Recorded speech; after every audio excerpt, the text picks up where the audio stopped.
Senate Judiciary is now in order. We're going to hear Senate Bill 268. Senator Carson is here to introduce it. Go ahead, Senator. Thank you very much, Senator Chair Gannon, and good afternoon, Senate Judiciary. For the record, my name is Sharon Carson, and I have the pleasure of representing to the committee today Senate Bill 268. Unfortunately, the prime sponsor, Senator D'Alessandro, has to be in another committee at this time, and he has asked me to introduce the bill. For the record, I represent Senate District 14, comprising the towns of Londonderry, Hudson, and Auburn. And today's bill, Senate Bill 268, allows for the pre-hospital that our police force's canine partners are a vital part of their force. These dogs are trained and constantly receive training, and they bond with their partners. And they oftentimes find themselves in horrible situations where they are injured, whether they're stabbed, they're shot, they're beaten. They deserve treatment. They should not be put aside. They need the same type of treatment that any police officer receives when they go on a call. I think that it's important to realize that this bill is going to be called Max's Law, and that is to honor a police dog that I believe was killed in the line of duty. There's other states have passed this. Our colleagues to the south in Massachusetts have passed a similar law called Nero's Law, and I'm not sure if someone is going to be here to speak to that law this afternoon, but it is quite honestly a horrific story. And I think it's something that we really should be paying attention to. Just a couple of points I'd like to make. The goal of this bill is to protect law enforcement canines who are injured in the line of duty. Currently, emergency response teams are not permitted to administer treatment at the scene of an accident or search and rescue in the event that a canine sustains an injury. And again, this bill is honoring Portsmouth's canine Max, who died as a result of a training injury. Treatment was not able to be administered to Max at the scene. And the good thing is we're seeing that police departments are working together. And I think you can see by the number of police officers in the hearing room this afternoon just how important this is.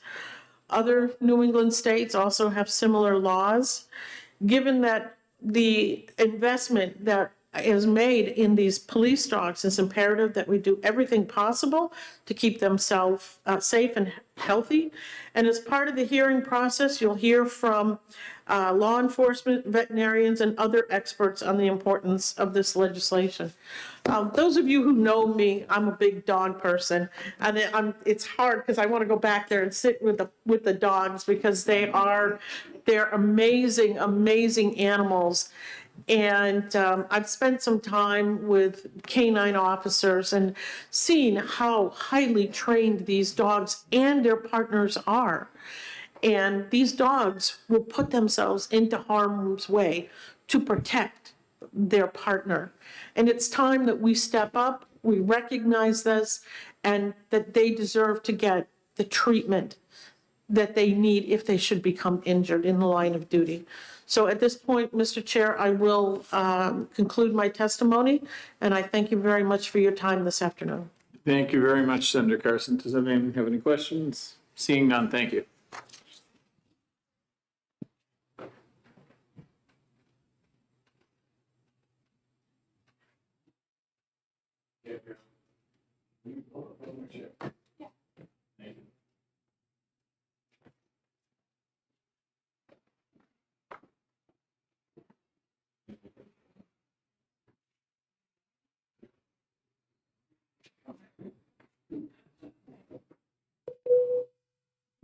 Sorry. The chair will call Mr. and Mrs. Gannon.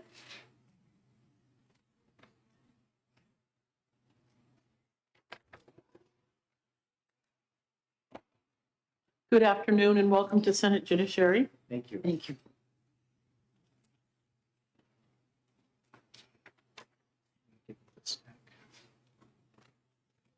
That's in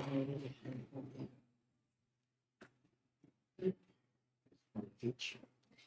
This is one each picture, each of these, whatever's left, you can insert.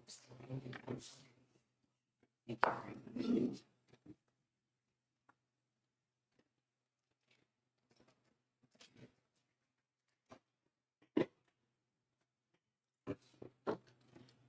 Please, you can go ahead and start your testimony. Thank you. Good afternoon. We are Patrick and Denise Gannon, the parents of K-9 Sergeant Sean Gannon, who was murdered in the line of duty on April 12th, 2018 in Marston Mills, a very small, quiet village where nothing really happens on the Cape in a region of Massachusetts, while serving an arrest warrant on a career criminal with over 125 prior arrests. Sean was 32 years old and married for a year and a half prior to his murder. After earning his criminal justice degree at Westville State College with a minor in psychology and Spanish and half a year abroad in Seville and earning many certifications, he served as the Yarmouth Police Department's first K-9 narcotics handler with his K-9 partner, Thor. Additionally, Sean led the emergency management unit for YPD after earning a Master of Science degree in emergency management from Massachusetts Maritime Academy.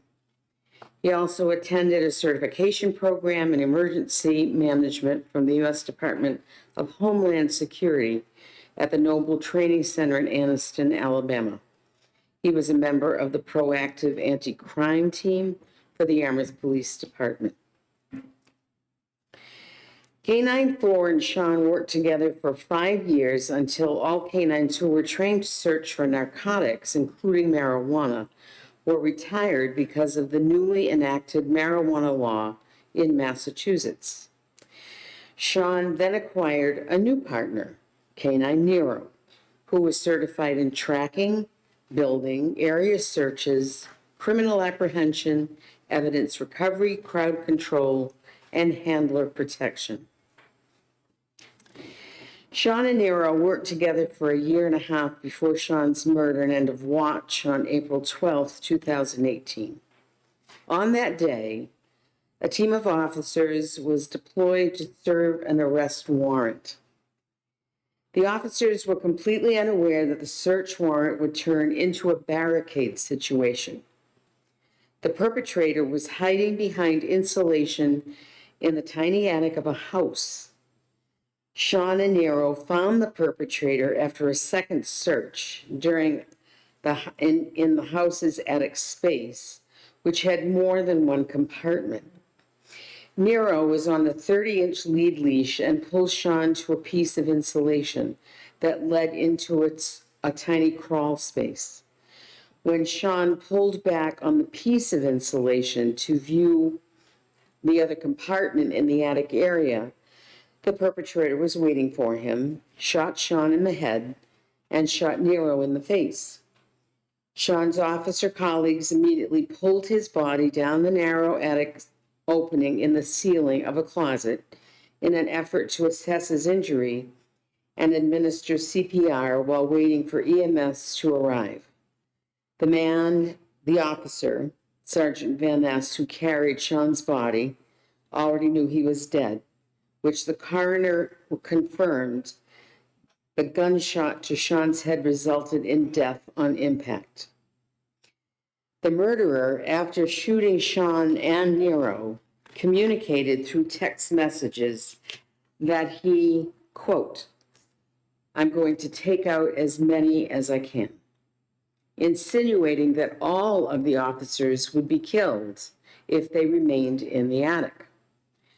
When the barricade situation ended after hours of de-escalation tactics, officers discovered illegal weapons, cell phones, illegal drugs, an enormous amount of cash, about $5,000, that the criminal tried to conceal in the house.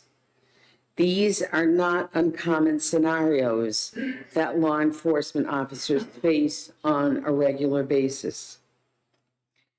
While de-escalation tactics were implemented in an effort to prompt the killer from his hiding place behind the insulation, Nero lay critically injured in the attic, swallowing his own blood for 3 hours. After the murderer was coaxed from the house and placed into custody, Master Canine Handler Sergeant Barney Murphy and Peter McClellan cut a hole in the roof of the house to rescue Canine Nero from the attic space.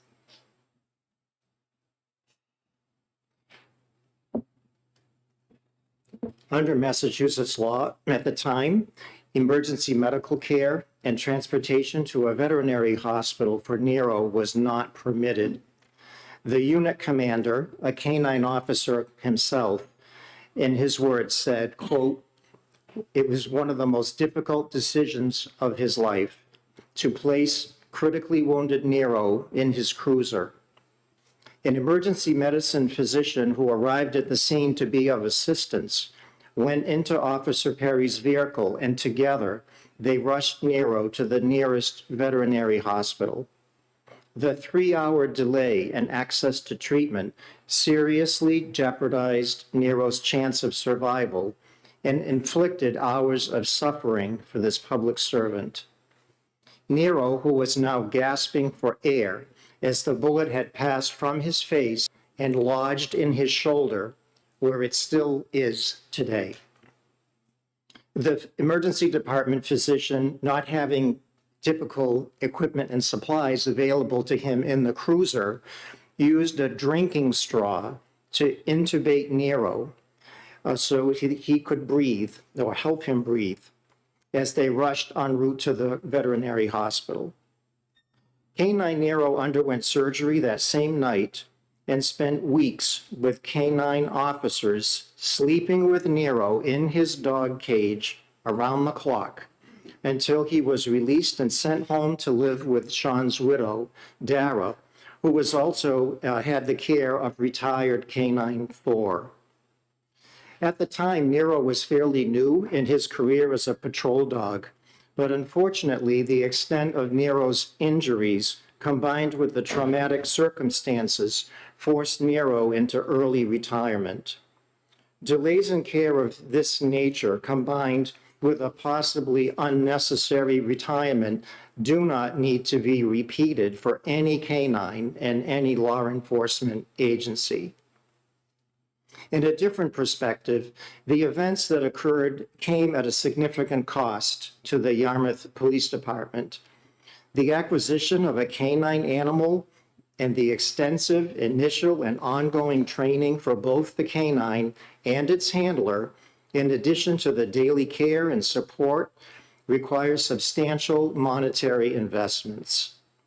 These investments are completely lost when a wounded canine cannot receive timely care that could result in a recovery and a return to duty. The emergency care and transportation of a canine that's wounded in the line of duty is not an expense, but really a cost-saving measure. Since its passage in Massachusetts in February of 2022, Nero's Law has been invoked twice to date that we know of, once in July and most recently in December, where Canine Ori of the Massachusetts State Police was transported by EMS and subsequently released from a veterinary hospital. In that incident, Canine Ori and his handler were both seated in their cruiser parked on a highway when that cruiser was rear-ended by a driver. And both the canine handler and Ori were separately transferred to a respective hospital for care. And fortunately, they were both released the next day and having only minor injuries. But clearly, there's a need for this law to exist. Just in the case of Canine Max in New Hampshire, who was injured during training, a canine could easily receive an injury in the course of daily duty or canine or in a traumatic situation, as in the case of our son Sean and Nero. We've experienced rapid growing interest between first responders and veterinarians across the country that wish to implement a means of veterinary care for injured canines. In the posthumous credo of our deceased son, let's do the right thing.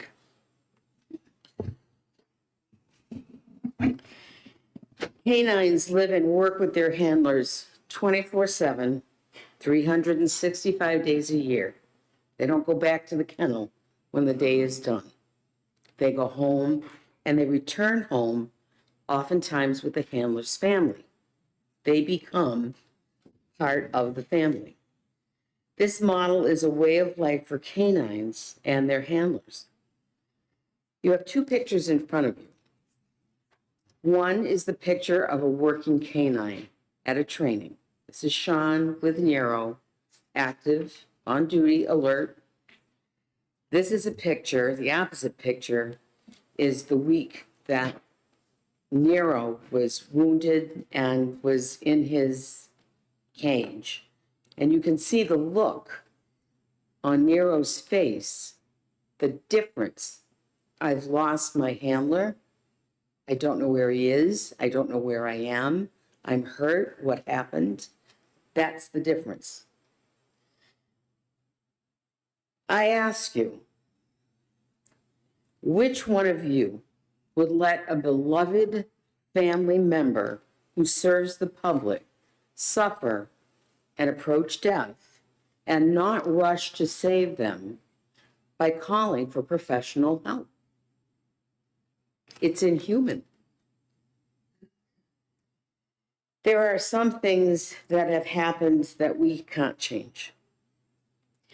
But this law is something we can change, and we have changed it. Massachusetts, Rhode Island, Maine have passed their laws. Connecticut's effort is underway. We had a very successful meeting in Connecticut.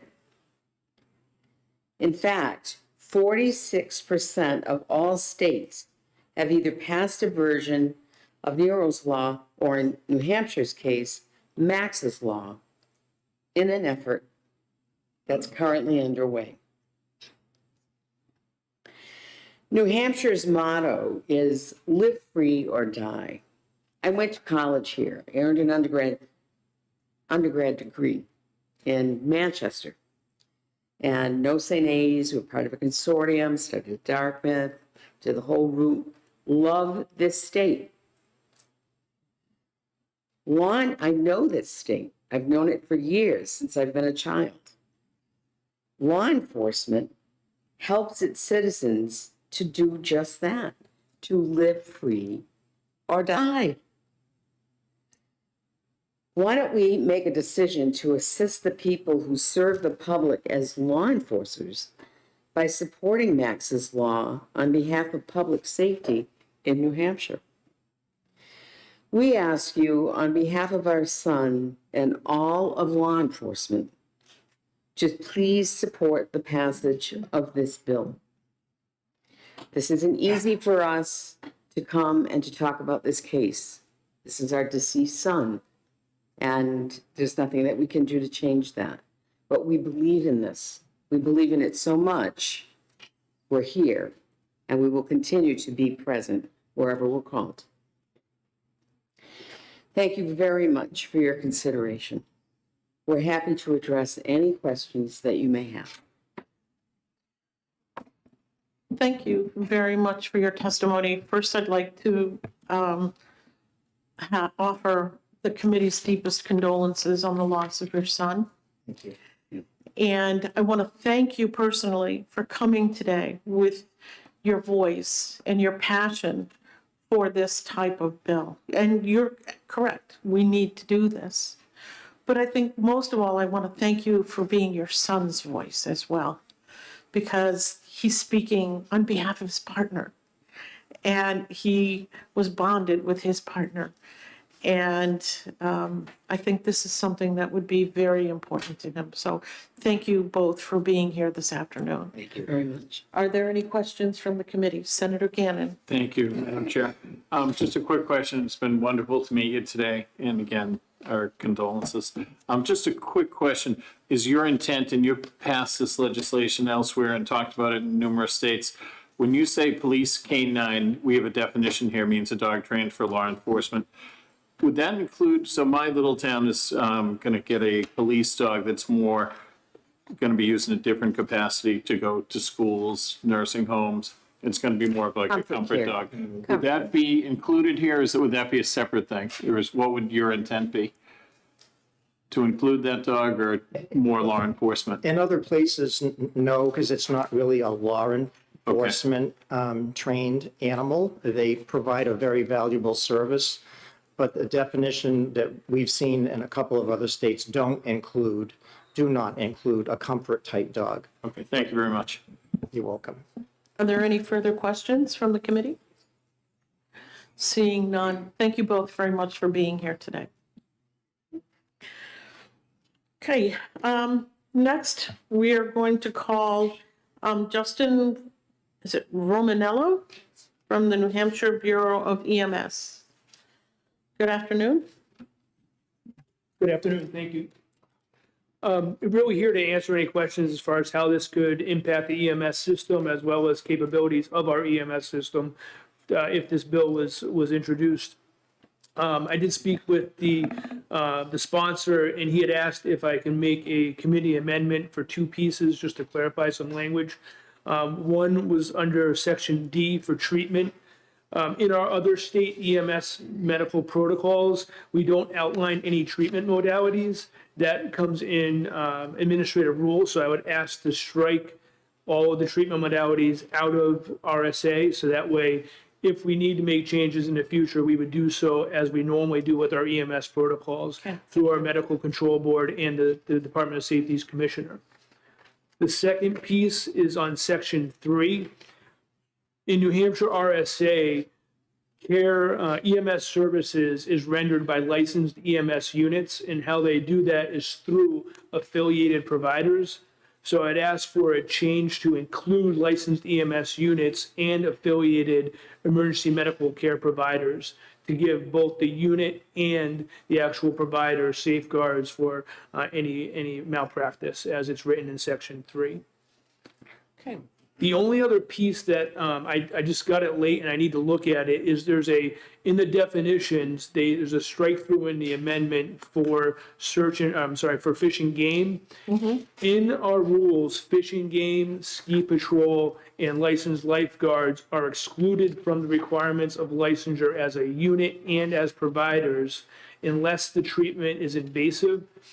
And I just need to read through what striking through fish and game would do. I think on face value, it would therefore make any interactions that fish and game were to do be a actual treatment, and it wouldn't exclude them from an invasive. So I just need to look through that a little bit more. And what we can do is, if you're amenable to it, would be leave it in here, and if it needs to be changed, I can change it or make the amendment in the House. I think we need to just keep it as them being excluded and not actually do a strike through, if that makes sense, ma'am.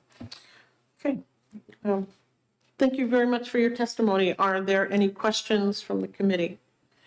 I'm going to ask you to stay. Absolutely. Because after we finish the public hearing, it is my intention that we're going to take a break, about 15, 20 minutes for everyone to digest everything that we're going to hear today. And then we're going to come back and we're going to exec this bill. So we do have a proposed amendment that I have a copy of, which I don't believe anybody else does. And so this way we'll copy it, we'll give it to everybody, and we can all be on the same page. Sure. Thank you, ma'am. Okay, thank you. Okay. We have a number of people that are here from multiple agencies. Would you prefer that you come up one at a time, or I notice we have a number of officers from the Portsmouth Police Department that would like to speak, a number of the officers from the Manchester Police Department. Would you like to come up individually or as groups per your police department? How would you like to do this? Okay, why don't we have Portland come forward?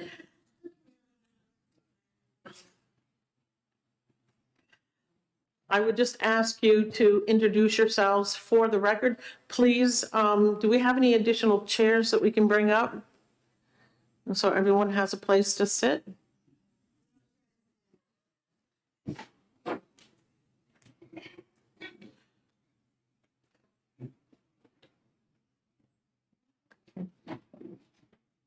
Okay.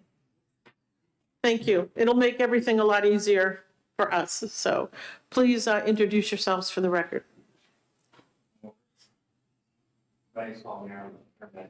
Portland Fire Department in Maine.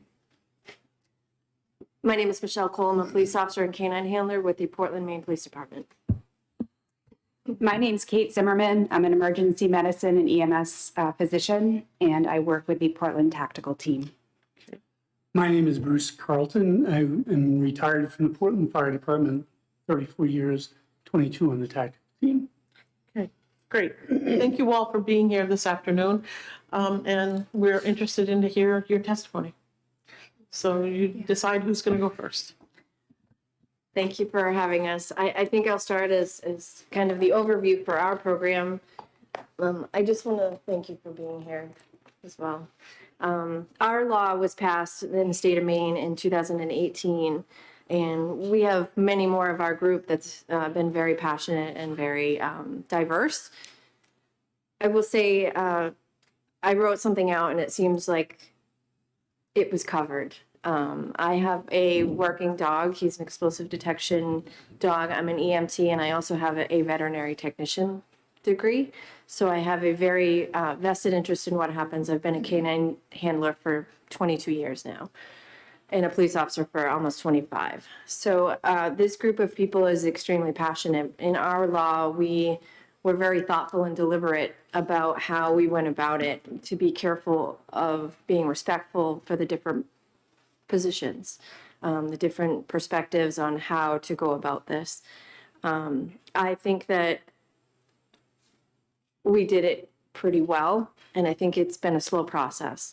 But at that point, with that being said, it's really taken off. So I think that it's important to be thoughtful about how you interact with the group of people, and these people will be able to tell you more. I ran numbers for myself when I was very interested on how much it would cost to replace this dog, and I ran my previous partner.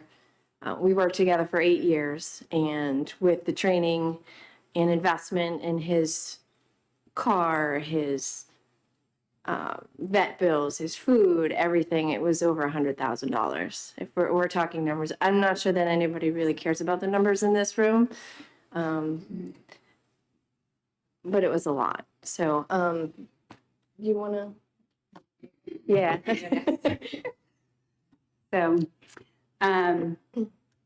So as I said, I'm a board certified emergency medicine and EMS physician, and I'm also the primary author of Maine EMS's operational canine protocols.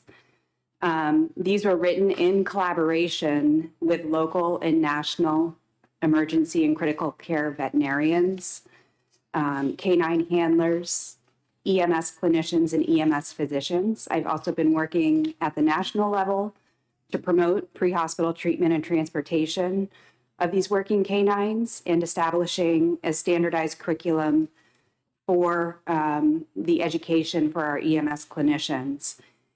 I am not here today particularly representing anybody but myself. I do work with the Portland Special Reaction Team and deploy with them to provide forward care to our officers and our canines. So this hits me deeply as well because we rely on these teammates.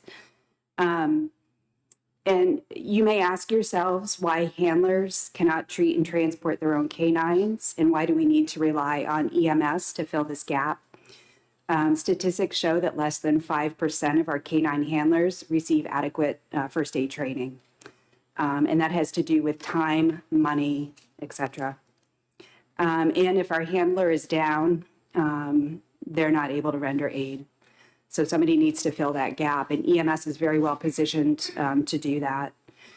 There are some anatomic and physiologic differences, but when working within one's scope of practice, which is defined by your EMS, and as Justin can tell you, our EMS clinicians are able to do this quite well. I had similar concerns the way that the bill was written, as I noticed that there were some procedures that were not listed. So I agree with the recommendations that were made previously.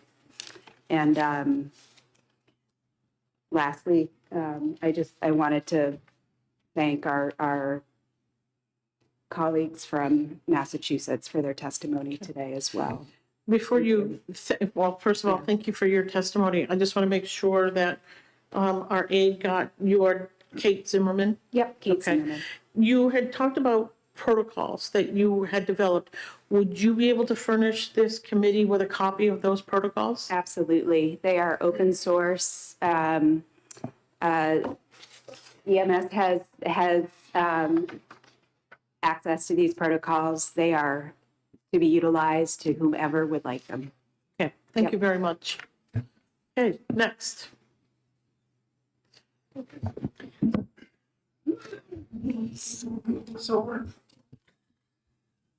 Hi, I, not a public speaker, so apologize. As I said, my name is Bruce Carlton. I retired in 2017 from the Portland Fire Department. Was there 34 years, 22 of them on the tactical team, and that's what led me to the dog medicine. Several years ago, many years ago, we were on one of our SWAT missions, and we started using dogs in high-risk situations, similar to what was described earlier, because it puts the humans in too much risk. So the dogs go in willingly, and as we were prepping for the mission, one of the handlers said to me, "Bruce, if anything happens to me or the dog, you're it. You're taking care of them." And he said, "Of course." And then in my brain, I thought, what do I know about treating a dog? Hadn't been done before. It wasn't a part of our paramedic curriculum in the United States. Mission went fine. There was no injury to the dog that day, but it made me acutely aware that I didn't have the skill set for it. So in 2013, I went to the Kendo Veterinary Center in Las Vegas and learned pre-hospital treatment for canines. When I was there, a group of military veterinarians asked if I would join their team and teach a number of groups because there was a growing need. So initially, it was military only. We taught SEAL medics, Air Force pararescue, Special Forces medics, and it bled into the federal program. We traveled all over the U.S. and taught handlers and medics through the FBI, U.S. Marshals, ATF, and Border Patrol. I brought those skill sets back to Portland. We immediately decided that all of our tactical medics needed this training. So through the Maine Veterinary Center and through the veterinarians there, with the help of the military veterinarians, we put our own course on. We decided to invite every tactical medic in Maine. And that all went well. Once we did that, we realized we had a problem that we didn't foresee, and that was by providing care, we were violating Maine law, Veterinary Care Act. So we decided we had to get that changed. So fast forward a number of years later, a force of nature, Michelle Cole, decided to spearhead a group of us to get a legislator to sponsor a bill, and we did the work to get that passed in Maine. We were the third state in the United States to get that passed. Since then, we've trained dozens of handlers from all over Maine, but also handlers in New Hampshire and Massachusetts as well, come to our programs and spread the word. So there's not much for me to add other than these dogs willingly, gladly will go into harm's way and put themselves at risk for their handlers and their teammates. It's only right and fair that we are able to treat them if they're injured in the line of duty without fear of punishment or stepping over legal bounds. Thank you. thank you. And finally, I'll be brief. I won't read what I wrote. Like I said before, my name is Colin Air. I'm a captain with the Portland Fire Department, currently assigned to training. I also work on the tactical team as a paramedic with the police department. The one thing that I add that I think is extremely important that we haven't really talked about yet is what this also allows us to do is care for dogs before they get hurt. So pre-wrapping, taking care of wounds that occur on a track so they don't get worse, pre-hydrating if needed during a hot mission, if it's explosive detections dog, for example. It also fosters the relationship between people in public safety, and it lets EMS providers feel empowered. So when we teach these courses and we have a mix of handlers, vets, vet techs, paramedics, EMTs, we can kind of watch the class as the days go on, start teaching each other different things. The handlers are teaching the EMS providers about the dogs, and understanding their mannerisms, understanding what they do and don't like, understanding the safe way to be around them. And the EMS providers, in turn, are working with the handlers to help us teach them the medical skills, which is extremely important for the handlers because they will be there at the point of injury, and it may be a period of time before EMS is able to get there. So that's, I think, one of the greatest things that's happened out of this, along with the fact that handlers also feel empowered to call us when there's a problem. And that's happened a couple of times to me where there was an issue with a dog, handler calls me, make a couple phone calls to different contacts, different vets, and walking them through things over the phone. And that's kind of just an unintended consequence of this, albeit a good one. These dogs work extremely hard for our communities, whether it's explosive detection, whether it's dual purpose. And I think we owe it to these dogs to provide them the care both before and after an incident, and also understand that EMS providers and handlers need to work together on this. And if something like this passes and we start looking at these trainings, that's really the most important thing. It would be very naive of me to think that I can walk up to a working dog that I've never seen or interacted with before and begin starting care if I don't know the handler. And by naive, I mean it would be dangerous and pretty foolish. But building these relationships allows you to understand the handler, understand the relationship that they have with the dog, and how that works. Because again, some of these instances, maybe only the handler's hurt. And if I've spoken to them before and we've interacted in trainings, I've gone to their unit trainings and seen how their dog behaves, or even done a training where they've simulated the handler going down, it's much easier, much safer to determine how we're going to best treat them if something does happen in an emergency situation. So I would urge you to pass this with the amendments that have been brought forth. I think any of us are happy to answer any further questions that you might have. Thank you very much for your testimony. Are there any questions from the committee? Senator Gannon. Thank you. I'm going to go to the force of nature, Officer Cole. It's just, again, it's something I had asked the Gannons on their intent. And the police, New Hampshire police gave us their proposed amendment, and in the operational definition, they had comfort dog included. Is that what you do in Maine? I'd rather include everyone, but I don't want to put comfort dog in if it's going to cause a problem in the house with somebody. But what do you guys do for comfort dogs that are law enforcement? We were very careful about that, just because there are a lot of definitions and a lot of different perspectives on it. In our law, we included search and rescue dogs because of the nature of their duty, and service dogs. So our law includes service dogs, search and rescue dogs, and law enforcement dogs, and they have to be certified law enforcement dogs. So at that point, it does not include an emotional support animal, and I'm not sure how New Hampshire law covers comfort dog. The nature of the duty, obviously I'm a dog lover, but the nature, they're not going to be in a hazardous situation that might require, unless it's off duty or they're hit by a car or something like that where it's traumatic, but I wouldn't want to not include them if. Yep. Just a quick follow-up. Yes. So I only brought it up because my town is looking, I happened to talk about this with my chief a few nights ago, and he said, oh, we're thinking of, he was looking for me to get funding. I said, we'll work on that, but we're getting a comfort dog, and then I was thinking, what if the dog ever gets hit or anything? Would that be, gets hit at a car at a fair or something? Would it be covered? So that was why I was thinking about that. Thank you very much, though. Yeah. I will say one more thing, if you don't mind. So within our state, if our department, Bruce and Colin are both part of our city, so the city owns that animal, and the city is able, or the owner is able to perform skills on their own dog as long as it's not unreasonable. So that's how we kind of worked around it for a while. Okay, thank you. Yeah. Are there any further questions from the committee? I have a question. And first of all, I'd like to thank you all for the work that you do. It is vitally important for us that you're out there every day doing what you do. Do you envision that many EMT or EMS services will now staff a certified veterinary technician to be on call if there's an issue with a police dog?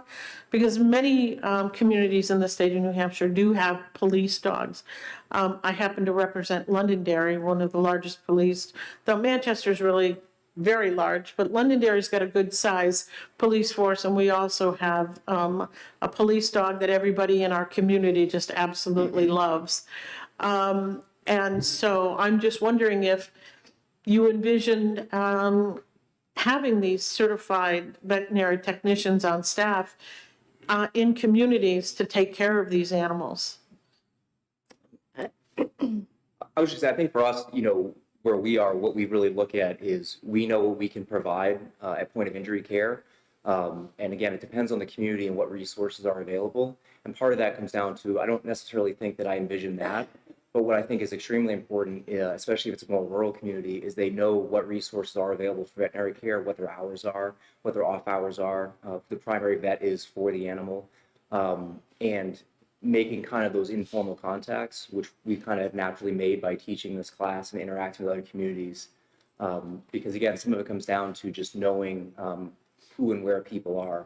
A lot of the initial care is things that an EMS provider, given the power in protocol, can provide with very little alteration in equipment. That's the other benefit. We're talking about anatomical differences between canines and humans. They're so similar where a lot of the equipment we can just use on the canines that are already on the ambulance. So I wouldn't say that I envision the need to have that, but I would certainly envision the need to know where those resources are and what their hours are and what their capabilities are so the best transport decision can be made for an injured animal. Thank you very much. Are there any further questions? Okay, seeing none, thank you all very much for being here today. Again, I noticed there's a number of officers here from Portsmouth.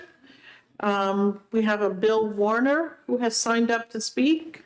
Are there any other police officers from Portsmouth who would like to join Officer Warner? Okay, seeing none, come on up.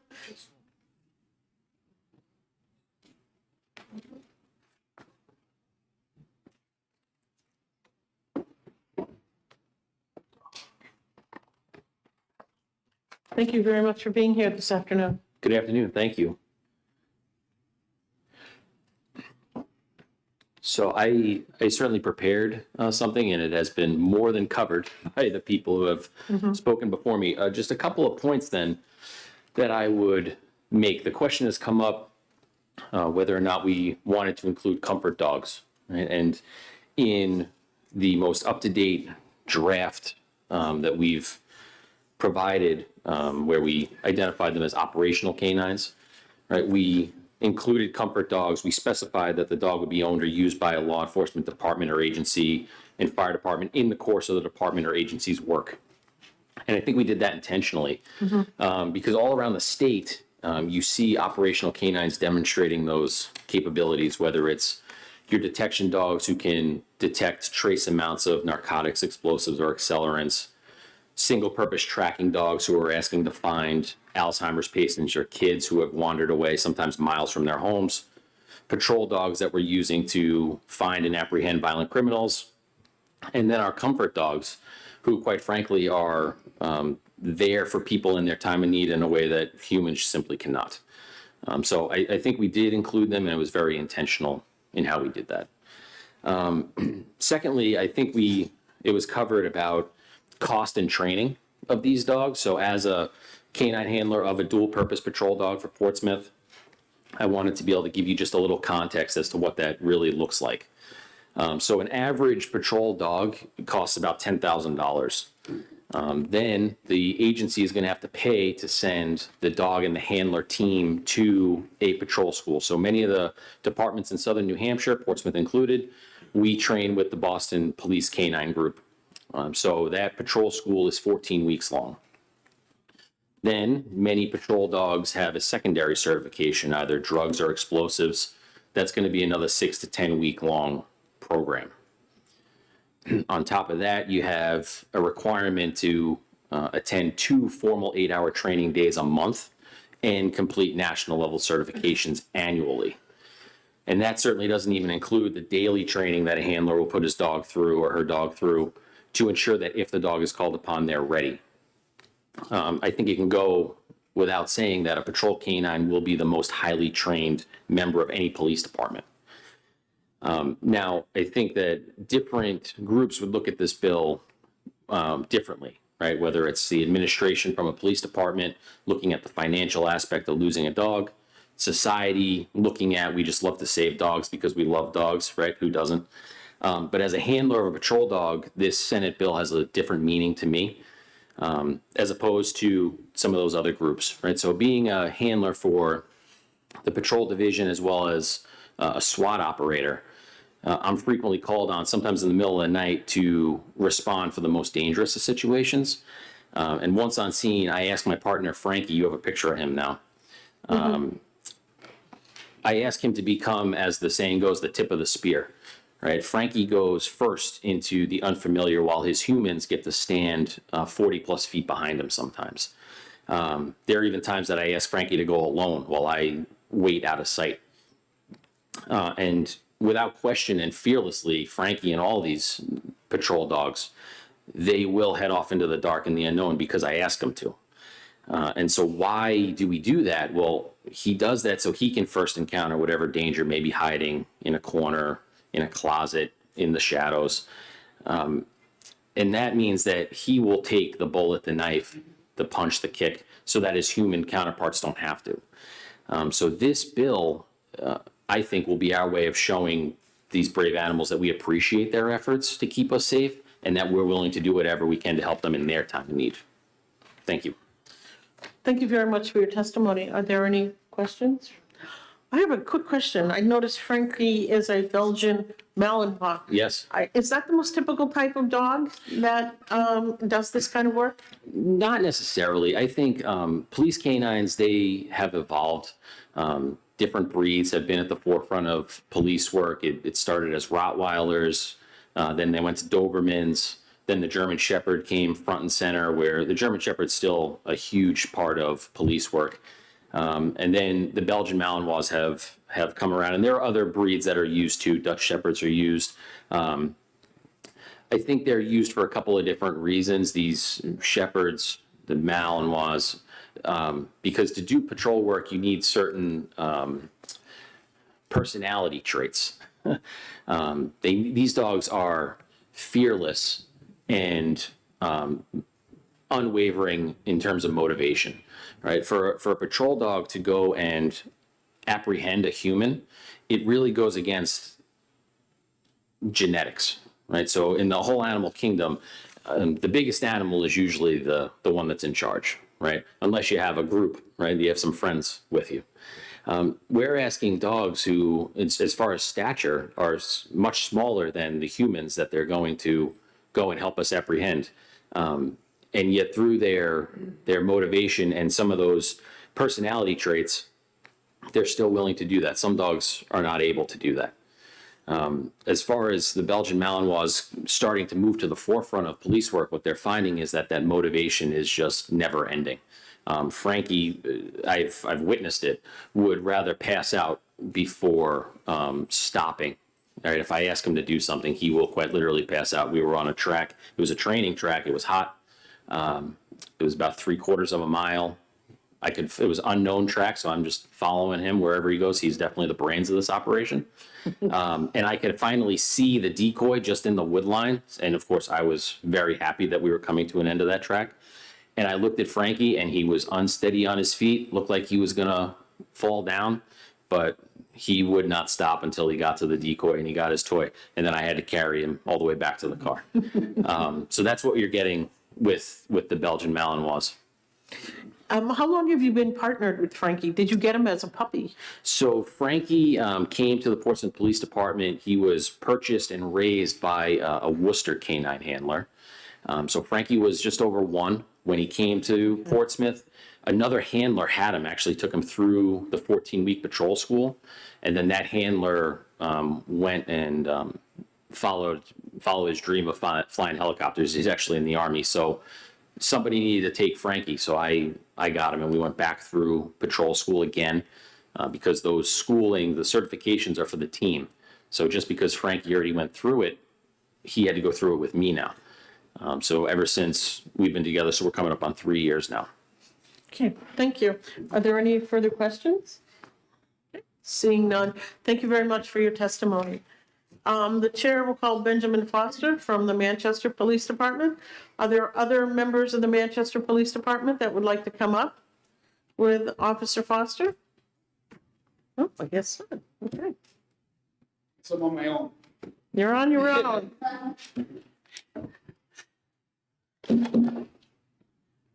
Good afternoon, Senator Carson, Chair, and members of the committee. My name is Benjamin Foster, and I'm a sergeant with the Manchester Police Department here in New Hampshire. I'm a supervisor in the K-9 unit, and additionally, I handle a dual-purpose patrol and explosive dog, K-9 Hank.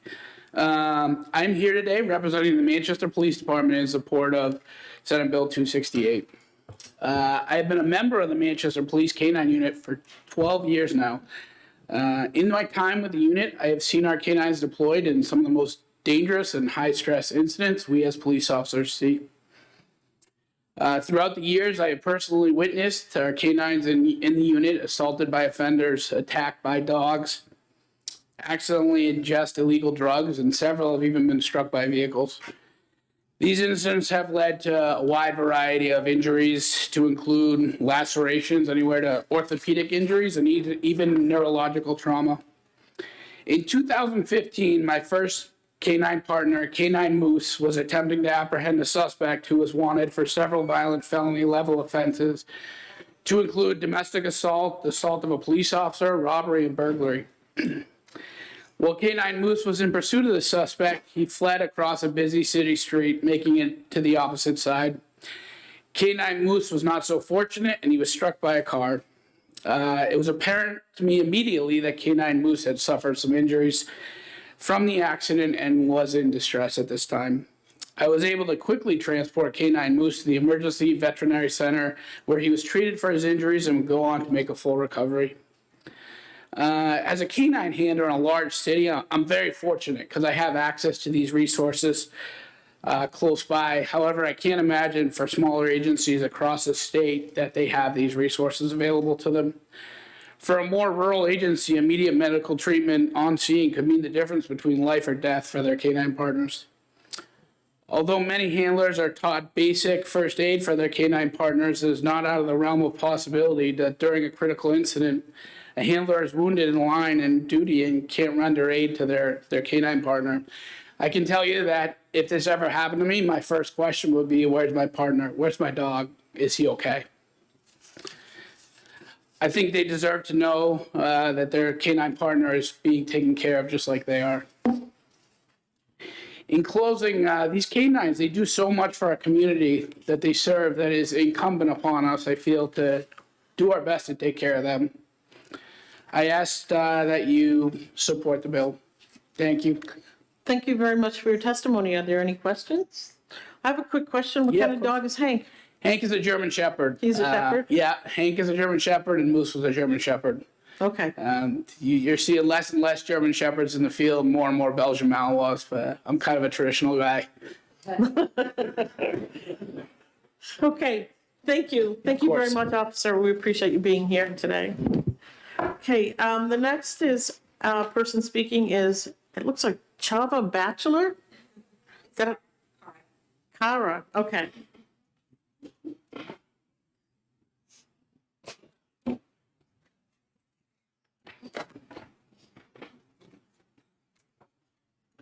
Good afternoon, Senator Carson, Chair, and members of committee. My name is Dr. Kara Batchelder, and I'm here today in support of Senate Bill 268. I've been employed as an emergency veterinarian at the Veterinary Emergency Center of Manchester for about 9 years. And while I've been there, I've had the privilege of working with the Manchester Police Department's K-9 unit. And as been wonderful to learn what the special bond is between the handlers and their canines, and just how important it is to keep them healthy so they can fully function at their job. These dogs, unlike your typical house dogs, are in frequent high-risk situations that can potentially result in the life-threatening injuries and exposures that you've heard some about. Some of the other types of injuries that can happen to them, in addition to the gunshot wounds, are other types of penetrating injuries, such as running into sticks, lacerations, stab wounds, heat-related illnesses, especially during training, illegal drug exposure, other types of intoxications as they're doing searches through houses, and burn injuries, blunt force trauma injuries. And unfortunately, our veterinary community doesn't have the resources in most instances to immediately respond to these emergencies out in the field. So as a result, there's a very large gap in care between the point of injury and then transport to a veterinary facility. So we are working, excuse me, with our state's paramedics and EMT first responders in order to try to close that gap in care and try to figure out a way so that we can stabilize these dogs so that when they get to a veterinary facility, they're much less likely to either succumb to some sort of long-term injury or unfortunately pass away. Two of my colleagues and I attended a 3-day course with the Portsmouth individuals that you met. The goals of the course being to teach handlers and EMS personnel how to identify instances where pre-hospitalization treatment is indicated, and then go about stabilization. And it was amazing to see how EMS personnel were able to take the skill set that they already have and just with a little bit of guidance, be able to translate that into canines. So we're working with our EMS coordinators here in New Hampshire to implement something similar in the state so that we can try to close that gap in care that we currently have. So we did submit, I just wanted to mention, as we've already discussed, we did submit the amendment to a request changing police canine to operational canine so that it includes the dogs that are also at risk, like the fire dogs. And we did include comfort dogs. I just wanted to point out that this is different than your emotional support dogs or your service dogs, because those are a whole different non-law enforcement. So thank you for your consideration. Thank you very much for your testimony. Are there any questions from the committee?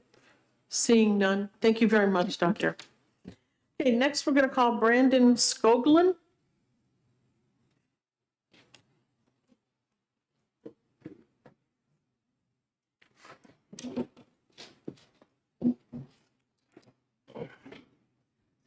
Good afternoon. Senator Carson, Chair, members of the committee, thank you for having me here. My name is Brandon Skoglund. I'm here today representing the Elliott Hospital and as an EMS provider for the state of New Hampshire in support of the Senate Bill 268. So to echo what my fellow supporters and colleagues have already said, there's not really a whole lot more that I can cover that they already haven't. The importance of this bill can't be overstated. These highly trained animals play a critical role in fields such as law enforcement, search and rescue, military operations, the fire service, accelerant detection, comfort dogs, etc. It's important that they receive prompt medical attention in the event of illness or injury, just as it is anybody else. They can encounter dangerous suspects, hazardous conditions, and things that can cause them to become ill or injured. And when these injuries occur, it's important that they receive that prompt medical attention to ensure the best possible outcomes.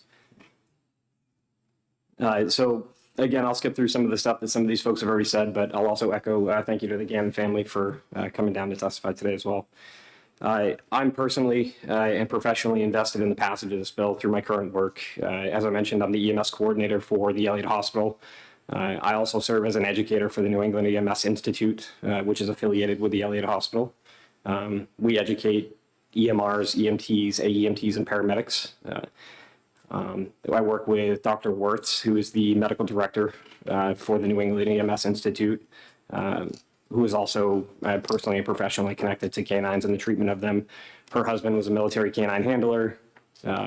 He's the vice chair of the Working Dog Foundation, and she's been a drive behind the school actually starting to create the education for a canine TECC program, which would closely mimic treatments that the state of New Hampshire would consider allowing EMS providers to do in the field. I also work as a paramedic for a municipal fire and EMS service and a paramedic on a special operations unit as well. In those two roles, I work closely with canine handlers and the canines. And I can say that I just wouldn't feel comfortable being able to look any one of those handlers in the eye and tell them that I couldn't do anything for their canine partners should they become ill or injured. It's the main reason why I'm here today. So in closing, I urge you all to consider supporting and passing Senate Bill 268 with the amendments. By doing so, we can help protect and support these valuable members of our communities. Thank you very much for your testimony. Are there any questions from the committee? Okay, seeing none, thank you. Thank you. The chair will call Stacy Ober.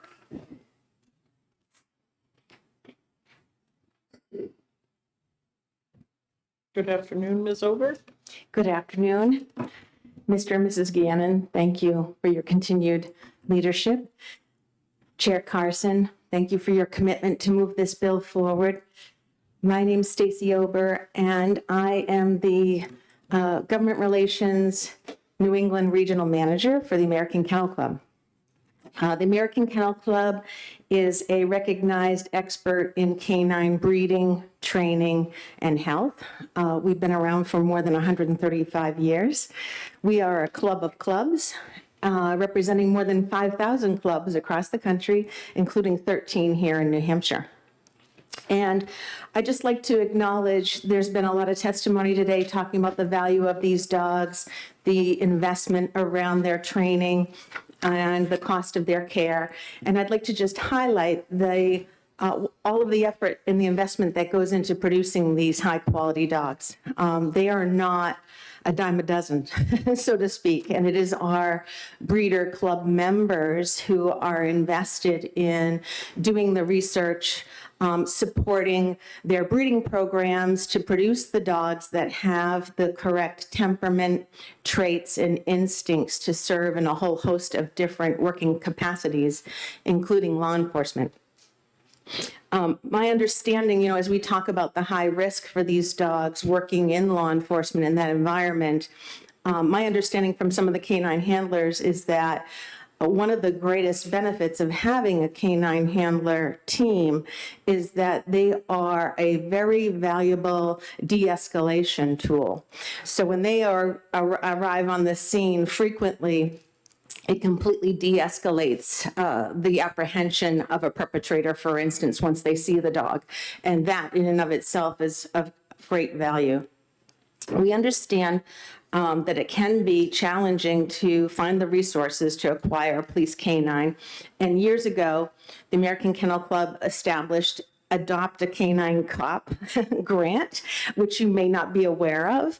Our nonprofit clubs can fundraise with a community, and AKC's affiliate Reunite will match 3-to-1 the money that's raised locally, up to $10,000 to acquire a police canine. So I printed out one sheet about that. It sounds like I should pass it along to Senator Gannon. And lastly, to just acknowledge that, we absolutely honor the breeders, the trainers, and the handlers of these dogs because they ensure the public safety and national security. We support expanded scientific research and breeding programs to ensure that sufficient numbers of high-quality domestically bred dogs are available. One of the most scarce areas of dogs that we have right now are for explosive detection.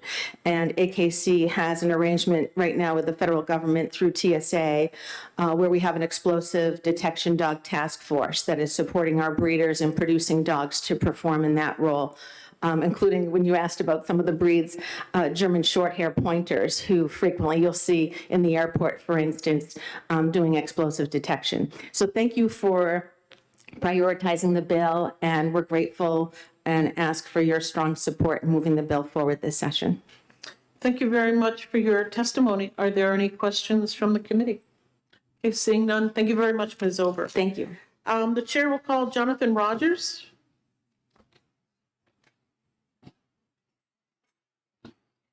Did he just step out, ma'am?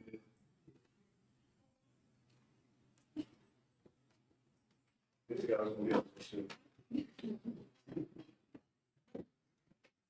afternoon, officer. Thank you for having me. My name is Jonathan Rogers. I'm a sergeant and canine handler with the York Police Department in York, Maine, and I have a canine partner named Canine Gunter. Gunter's a 6-year-old German Shepherd dog. He's dual purpose and patrolling narcotics, and together we also are attached to the Southern Maine Special Response Team, which is a MCGA certified hostage rescue team. On November 17, 2022, Gunter and I were assisting SMSRT on an armed barricade subject call. We had attempted several other less lethal options that all failed, and about 10 hours into the standoff, an opportunity presented itself for Gunter to take the suspect into custody. The suspect appeared unarmed near the inside of a doorway, and Gunter was sent to apprehend him. As Gunter broke the threshold of the doorway, the suspect deflected his bite with a metal trash can lid. I yanked back on a long line that was attached to him, and at the same time, the suspect stabbed down on him with a knife. I was able to evacuate Gunter from the immediate danger area, survey his injuries, and then evacuate him back to our cruiser. I discovered he had at least one stab wound in his left hind leg, and I was able to bandage that wound up with actually medical kits provided by Operational Canine Training from the Portland Police Group there.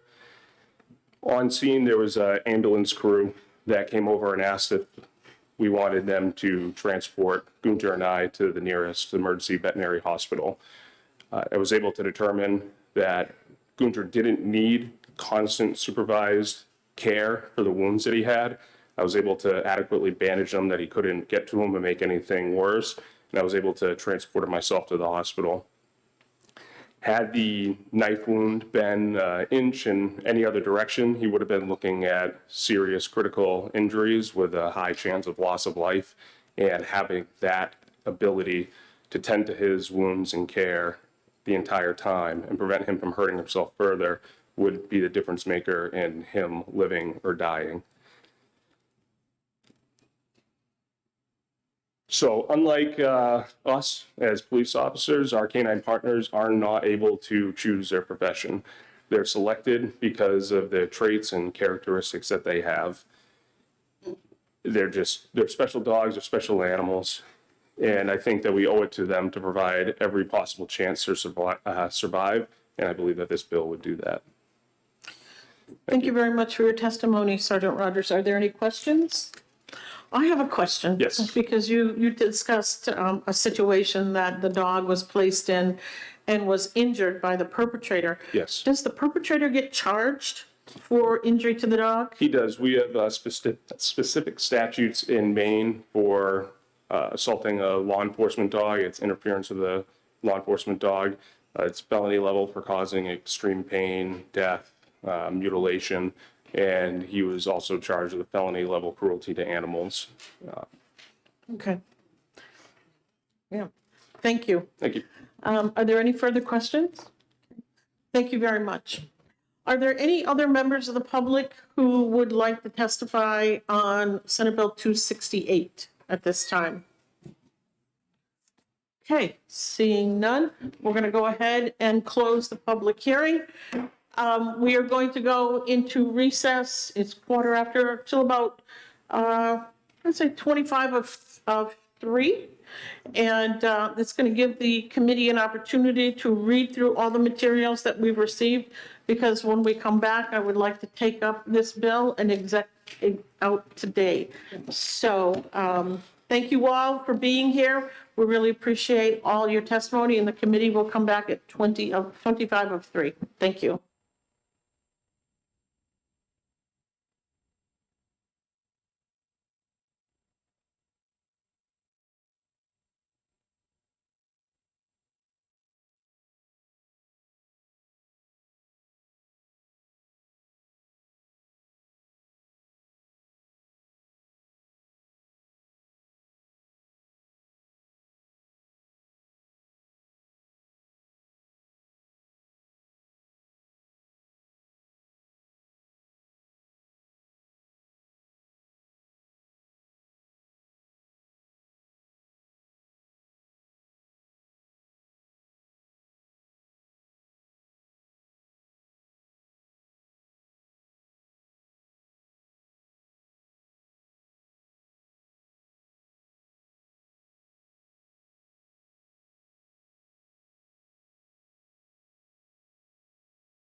But the responsibilities.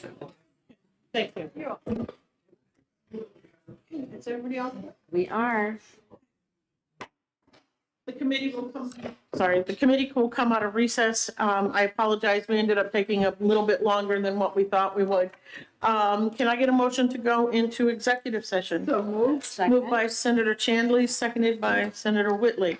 The first bill we're going to take up is the last bill we heard, which is Senate Bill 268.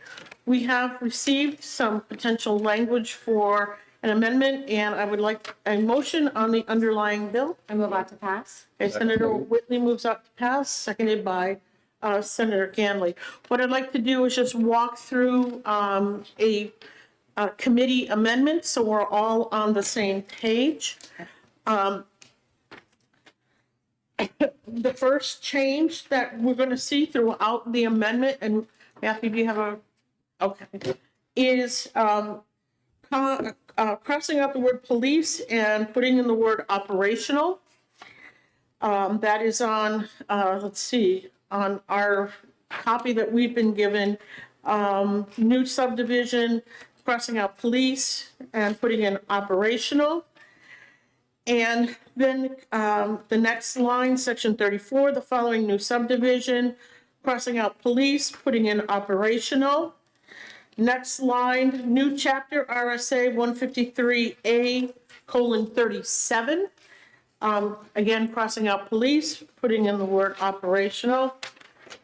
Turning to the next page, we're going down to section A, and we are crossing out the, I believe, the language, or New Hampshire Fish and Game Department conservation officers. I believe that language is going to be removed.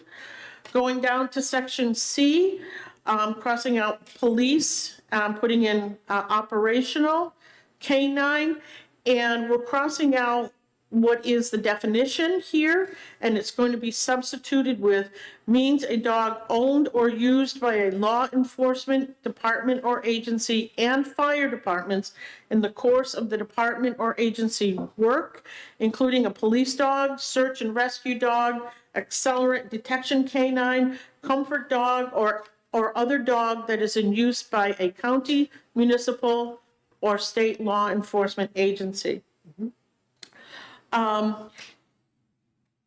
We've been asked in the next section under treatment.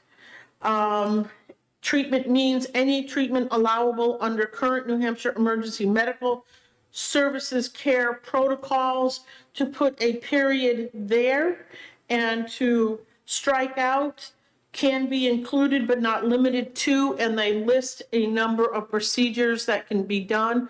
We're going to cross those out. The The rest of the paragraph. Okay. In the next section 2, on the second line, we're going to cross out police and have operational again. And then on the last sentence, another cross out police and have operational. This next section, at the beginning of section 3, we're going to have all licensed EMS units and affiliated emergency medical care providers. We're going to cross out certified, accredited, or otherwise, and continue on with approved to administer treatment and who is in the performance of their duties and in good faith render emergency aid to an injured, cross out police, put in operational canine. And then we're going down to the sentence that begins with, in the case of an emergency, we're going to go, in the case of both the licensed EMS unit and emergency medical care provider. Okay. And then we're going to go to comma, as a result of transporting a cross-out police and put in operational canine to a veterinary care facility, shall not be liable to a veterinary care facility for its expenses if, under emergency conditions, they cause the admission of such animal to said veterinary care facility. We do have an effective date that shall take place 60 days after passage. I don't know how you folks feel with crossing that out and putting in upon passage. Are you okay? So Matthew, we're going to cross out the effective date, the 60 days, and we're going to put this act shall take effect upon passage. I move that committee amendment. Okay, moved by Senator Whitley, seconded by Senator Chandler. Is there any discussion on the committee amendment? Okay, seeing none, all in favor say aye. Aye. Aye. Any opposed? Okay, is there a motion on the bill as amendment? Oh, sorry. Nope, motion on the bill as amended? Move pass OTP. Okay, Senator Chanley moves on to pass. Is there a second? Second. Okay, seconded, Senator Gannon had his. OTP as amended? Yep. As amended. Okay, so we have a motion about to pass as amended. Is there any discussion on the bill as amended? Okay, seeing none, all in favor say aye. Aye. Aye. Any opposed? I don't think we should put this on consent because I'm sure Senator D'Alessandro would like to talk about it on the floor.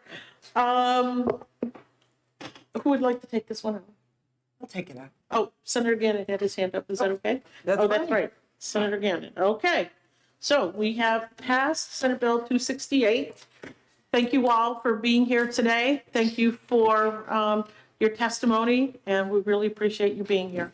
So this hopefully will be on the floor of the Senate next week, and then it will go over to the House. And I hope that all of you come to the House hearing as well. Thank you very much. Oh, that's okay. Okay. Okay. Have a good ride back. I'm sorry for the traffic.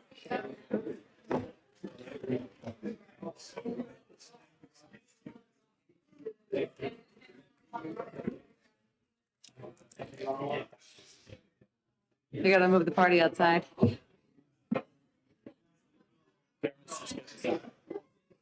Okay, all right.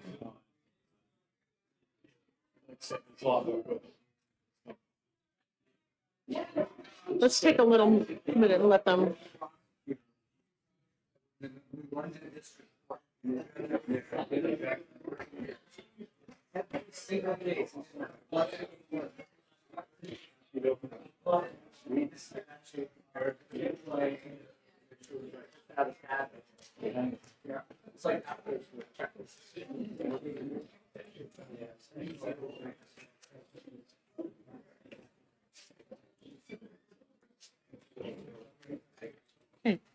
You going to America?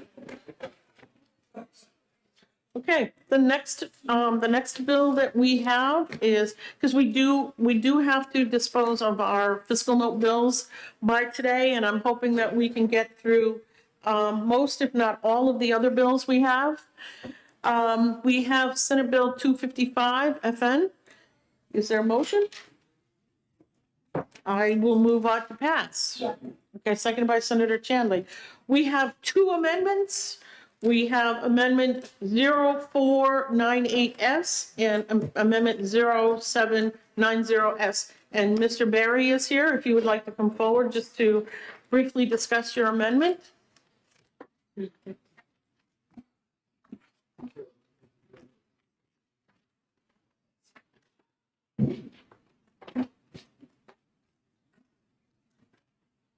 Madam Chair, good afternoon. Members of the committee, Curtis Barry. I represent Microsoft, who supports the bill. And I submitted a compilation of changes to Senator Carson in an additional one. Senator, would you like me to just quickly walk through Yeah, the amendment? please, Okay. because I want to make sure, because this is a complicated issue. And as you know, it's kind of a thick bill. Indeed. And so I want to make sure everyone feels comfortable with those amendments and what they're trying to do. So, and thank you for that. As you know, you heard from testimony, the attempt is to make this bill, Senate Bill 255, look as close to what's now model legislation, in my words, as possible. And subsequent to the bill's introduction, several parties, including some folks that I represent and others, identified some areas where there were drafting errors in the bill. So the bulk of what you see before you in those two amendments are corrections to make the bill look like what now is the model bill, most recent being passed in Connecticut. There's one exception to that, which I'll get to. So starting with 0498, the first change, you'll see in the second line, on line 4, the term under section 507H4, Roman 1, A through D. That change will take place in more than this one spot. It refers to that specific section, but that's to correctly reference the specific section in the bill. I'm going to skip down because I want to leave one change and describe them all at once. So the next change is a section of the bill that starts on line 17 of the amendment. And in the legislation, the drafters had, which is an easy mistake, had put this, what is now small letter b, into two sections. It was a B and C, and they should be together. And hang on.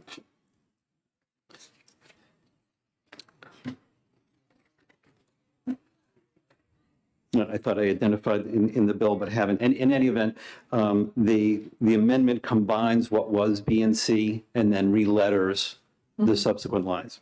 Okay.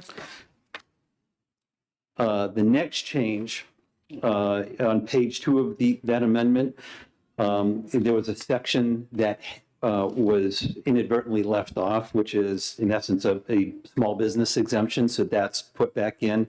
And that starts, I believe, on line 2 with the word that. And Madam Chair, in reviewing this in preparation for today, I did notice an additional mistake in this amendment. I believe that period after the word state does not belong. We should look at this subsequently, but I think that should be one sentence. So that it would read, products or services that are targeted to residents of the state that and continue on. So I think that the period there and the new sentence are incorrect. And then jumping again on line 22 of page 2, that section, on line 23, under sections Roman 1, A through D of the section is new to specify the piece that's being referred to. And again, skipping to page 3, starting line 7, the same type of a reference to a specific section within the bill. The very last change in this amendment is to push out the effective date to January 1st of 2025, which was requested by a number of people with good reason to allow businesses time to come into compliance. I'm going to jump to the new amendment, similar change. This is in the definition of biometric data. And in the bill as introduced, it inserted a term biometric marker, which does not appear in the model bill. So this amendment strikes that reference. And then lastly, jumping back to the bigger amendment, there are several sections that reference in the bill, there is a reference to known child. And this amendment strikes the word known from various places in the text of the bill. So if you look at the bill as introduced, has two pertinent definitions here. The first one is the definition of child, has the same meaning as provided in the Children's Online Privacy Protection Act. And then a further definition of COPPA, which references the U.S. code on that. This was a request of the Business and Industry Association on behalf of members. I can describe it very briefly. And the feeling was using the term known child is inconsistent with the definitions that are in COPPA or COPPA, however it's pronounced. So there was no disagreement that, at least at this point, that the word known should be removed to make the bill consistent relative to the definition of a child. So in brief, that's what we've done. There's nothing new policy, no new policy that is inconsistent with the model language that's passed so far. Okay, thank you very much. Mr. Barry, are there any questions on both amendments? Okay, seeing none? Thank you. Thank you very much. Okay, so we have two amendments to Senate Bill 255. Matthew, do we have a motion? Ought to pass, okay. I will bring forward first amendment number 0498S. Seconded by Senator Whitley. With the change on page 2, line 2. Did you get that, Matthew? Yeah, to remove that period at the end of state, and then you have to take the capital and make it a small t rather than a large t. Okay. So is there any discussion on Senate Bill 2, the amendment 0498S? Okay. Seeing none, all in favor say aye. Aye. Aye. Any opposed? Okay, the next amendment we have is 0790S. Is there a motion? I'll move on to pass. Second. And seconded by Senator Chandler. Is there any discussion on amendment 0790S? Okay, seeing none, all in favor say aye. Aye. Aye. Any opposed? Okay, so we have a combined committee amendment that is made up of both amendment number 0498S and 0790S with the editing change noted by Senator Whitley on page 2 of amendment 0498S, where the period at the end of the sentence on line 2 is removed, and that the capital T is changed to a small t, so there's a continuation of the sentence. So, is there a motion on the committee amendment? Move OTPA. Okay, Senator Chandler moves ought to pass on the full committee amendment, correct? You could just do ought to pass as amended since you already. Okay, all right. Okay, so we can just do ought to pass as amended. Senator Chandler, Senator Gannon seconds. Is there any further discussion on Bill SB 255 as amended? Seeing none, all in favor say aye. Aye. Aye. Any opposed? Okay, would you like to put this one on consent? I move consent. Okay, Senator Whitley moves consent, seconded by Senator Gannon. Is there any further discussion on the consent calendar motion? Okay, seeing none, all in favor say aye. Aye. Aye. Any opposed? Okay, Senator Gannon, you want to do this one? Okay. Okay, one down. Yeah, well, two, yeah. No, I'm just thinking about the fiscal notes. And we got one down, we got two more to go. Okay. Next, we have Senate Bill 80. Motion for. Okay, Senator Gannon moves to re-refer, seconded by Senator Abbas. We do have an amendment by myself and as well as Senator Whitley. I met with the chiefs last week. They still have issues with this bill that we just need to have time to work out. And so that's why I'd like to retain this bill in committee so we can work on this and get it to something that we can all support. Yes, Senator Abbas?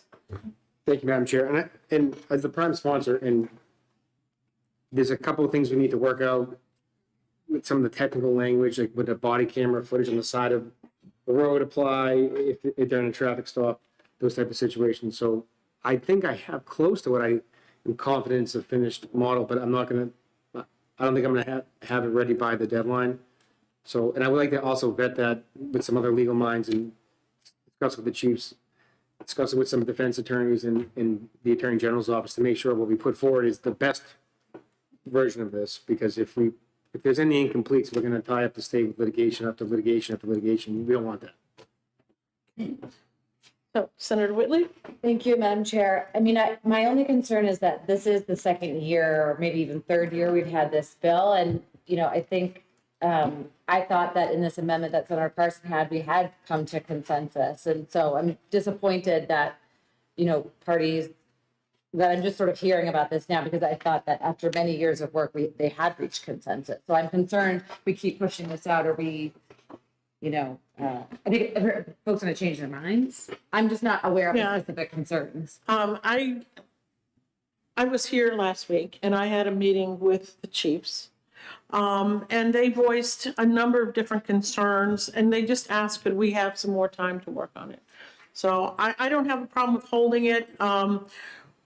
We can and we will hold their feet to the fire and we will have a product to vote on in January.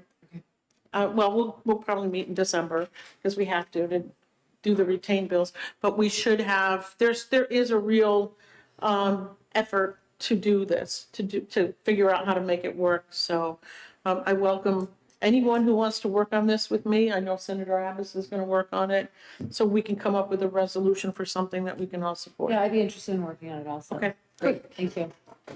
Okay, And for- Senator Abbas? And just to clarify, for people changing their minds, as a member of the House last time I didn't support this, I'm now the prime sponsor. So there's fixing this and getting it to its best product, I'm motivated to do. I wouldn't put myself on something just for the sake of doing it. So I assure everyone that we're going to try to get this done the right way. There's some other complications with some of the equipment and how long it would take to get it up and running too. So we got to figure that out. And how many departments actually need this. The fiscal side of this could be a nightmare as well. So that was an unanticipated problem that I didn't really take into consideration. So we'll get that figured out as well. Yes, On please. that issue, I think there has been requests to try to get that, who's done it, who's not done it, and we haven't gotten that. So I think that's a problem too. Yes. Plus the fact I found out that not all police departments have an interrogation room. So how are we going to do this? So I think the best thing for us to do is to hold on to this. Let's get it in the best possible shape we can get it into, vote on it and send it over to the House. Because I think we all support this, but we all realize that there's some pieces that need to be fixed. So that is the only intent, to fix the things in here that need to be fixed. So, okay, so. If I could. Yes, please, Senator Chandler. Thank you, Madam Chair. I will go along with, I will support the re-refer because I do not want to, I do want us to act on it and move on it and work on it. And I want to be part of the process that makes a good bill, helps to make a good bill into law. But I do feel like we need to make, and I'm glad that we're talking about that here, because we do need to make that commitment that we're going to move this forward. And that it can't, I share Senator Whitley's concern that I don't want to wait.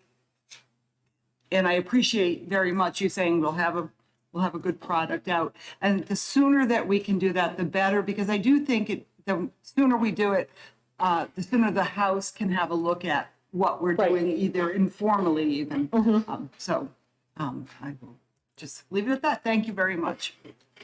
Senator Abbas?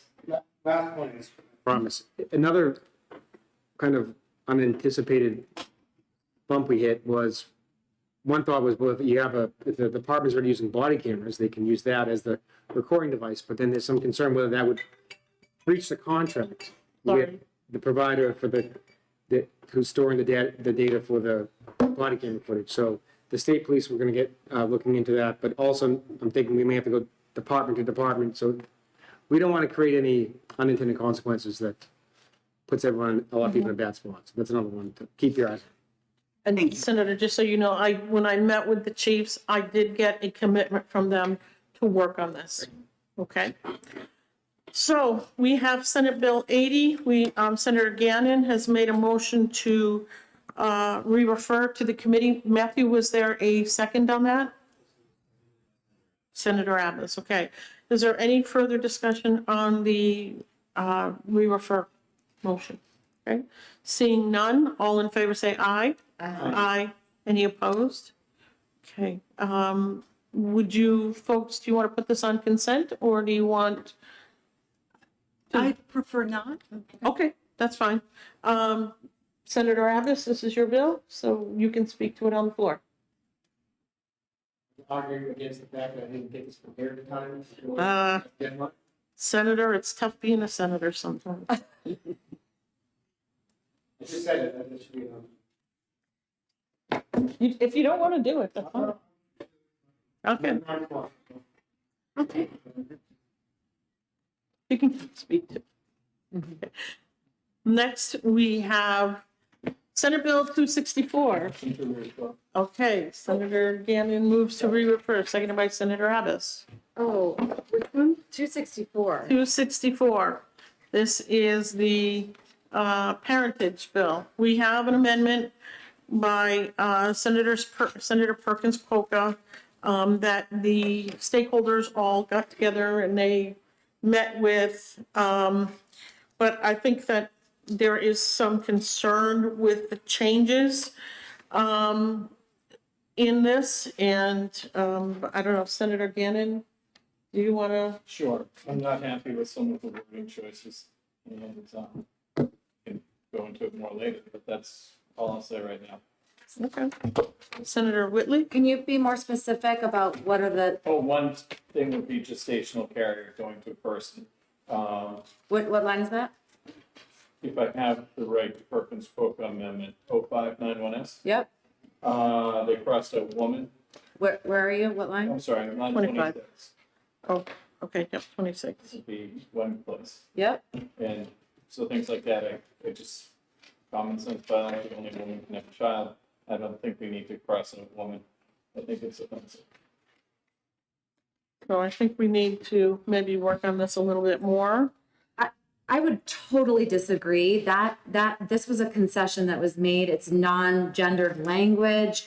There has been immense amount of work on this by very, very, very smart practitioners. Resolve, New England, Fertility Within Reach, GLAD, and other practitioners who deal with this every single day. I think, you know, this notion about woman versus person, that's a political issue. I think we're doing damage to this area that we need to clarify based on a political stance about what's a woman and who can carry. You know, the reality is, I mean, we heard testimony, there are folks that do not identify as a woman that could be a gestational carrier. I think making this a political thing when we are trying to clarify for families, I think that is, you know, beyond the pale in my opinion. And I think this bill is ready to go. And I think this amendment, they have worked many hours, and I think it's a real big mistake to not act on this. Okay, Senator Chantley. Yes, I have to say I agree, and because the language is clear, the language is neutral, the language said women are people, a woman is a person. To use the word person does not exclude women, it merely is a gender neutral term. And to say person doesn't in any way devalue women or make this piece of legislation complicated or difficult. And I respect, Senator Gannon, that you have a difference of opinion, but I also wonder, would we get anywhere if we re-refer this other than to go back to the word woman? And, you know, you may not be prepared to answer that right now, but I think that question certainly looms in my mind right now. Are we going to find agreement if we don't unless we go back to woman? Are there any further comments? Senator Gannon. I'll be very short. It wasn't just there. I just got this amendment. I'm sorry. But there are other places where you got rid of, or whoever did, got rid of she is, went to gestational carrier, page 3, lines 10, 11, 12. She has given, you went to gestational carrier. Yeah, to me, pronouns matter. Line 12, the next line, it's you got rid of she has, the gestational carrier. Again, only a woman can bear children. So I just think it's politically correct in the other way that it was sent to me with you guys considered gender neutral and unoffensive, and I was offended and other people were, so that's why we're going to re-refer it. Okay, are there any other comments? Okay, We have a motion of re-refer on Senate Bill 264. Retain, yeah, retain. I got re-refer, I get too confused after all this time. Is there any further discussion? Okay, seeing none, all in favor say aye. Aye. Opposed? No. Okay, so, Senator Gannon, you want to take this one out? Sure. Okay. Okay, so that is the last of our fiscal note bills. So we are good. We have, I believe, 1, 2, 3, 4, 5, 6 bills left. I think we can probably get through some of these, if not all of them today. So next we have Senate Bill 182, relative to the definition of way in driving or operating under the influence of drugs or liquor. Is there? Motion for ought to pass. Okay, we have a motion of ought to pass. Is there a second? Seconded by Senator Abbas. This one is, and we also have an amendment. It is Amendment 0254S. So why don't we take a look at that amendment? This was given to us by Senator Birdsall. And quite frankly, what this bill and really the amendment does is puts them into the correct statutes. Because I believe that we had testimony that there was some issues about that it was in the wrong place. But, so this just puts the changes in the correct statutes. I believe that is the case. Am I right on that, Rick?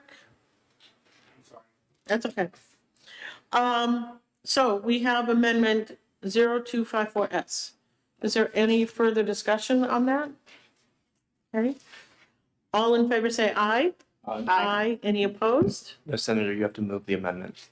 We did. I knew she was talking about the amendment. I don't know if she moved it. Oh, okay, so, okay, all right. I thought we had an ought to pass motion on, We did on the bill. okay, all right, sorry, my bad.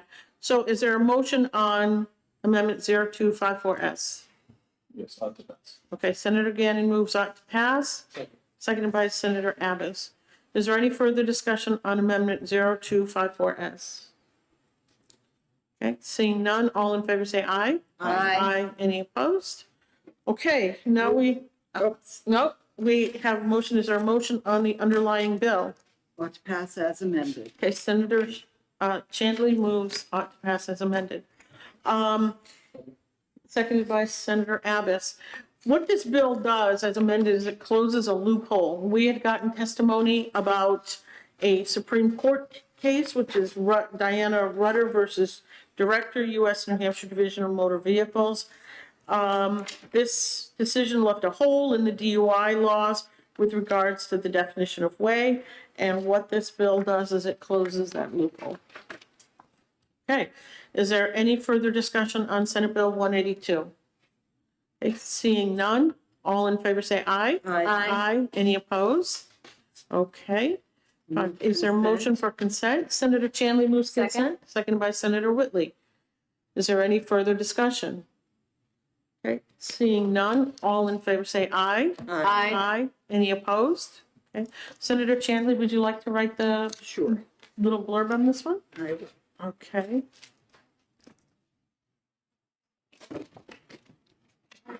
Okay, next we have Senate Bill 183, exempting certain phone calls from the right to know law. Motion for ought to pass. Senator Gannon moves ought to pass. Is there a second? Seconded by Senator Abbas. Is there any discussion on Senate Bill 183? Okay, seeing none.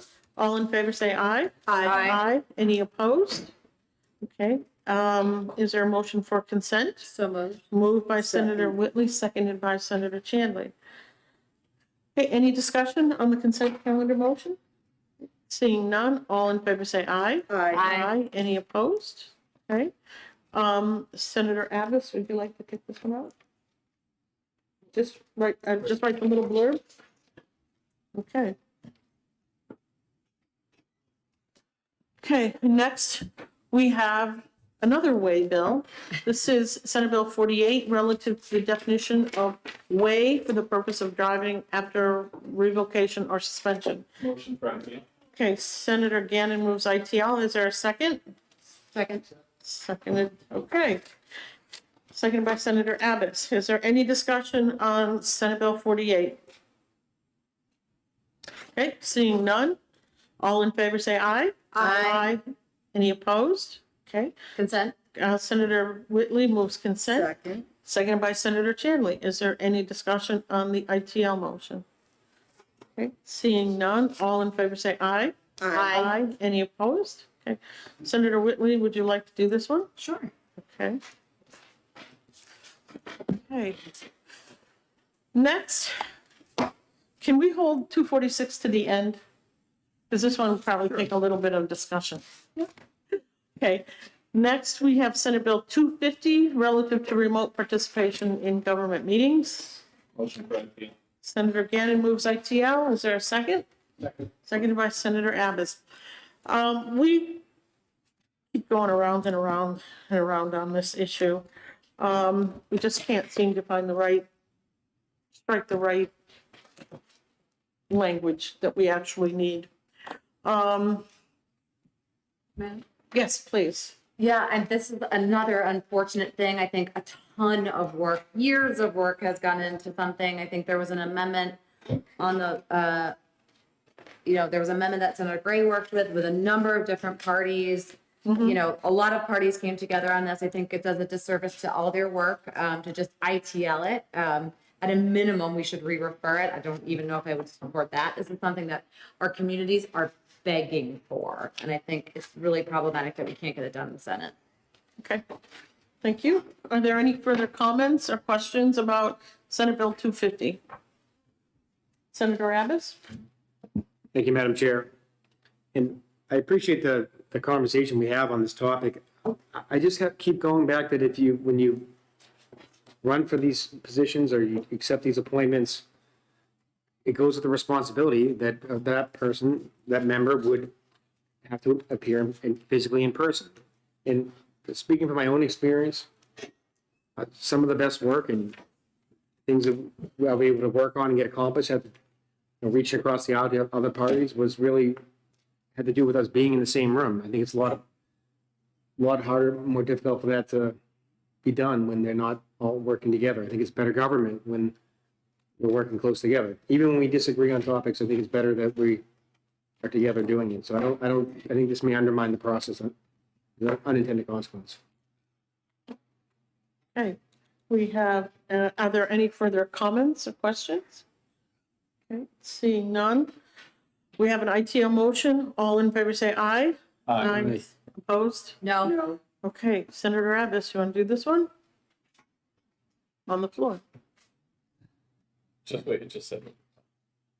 Making it work here. Okay. This is why I didn't have time to work on Senate Bill 80. Hey, we all work here. Next we have Senate Bill 247. Motion for ITL. Okay, Senator Gannon moves ITL. Is there a second? Seconded by Senator Abbott. Senator Whitley. Yeah, this is not our day, I guess, but here's the thing. This has nothing to do with the Second Amendment.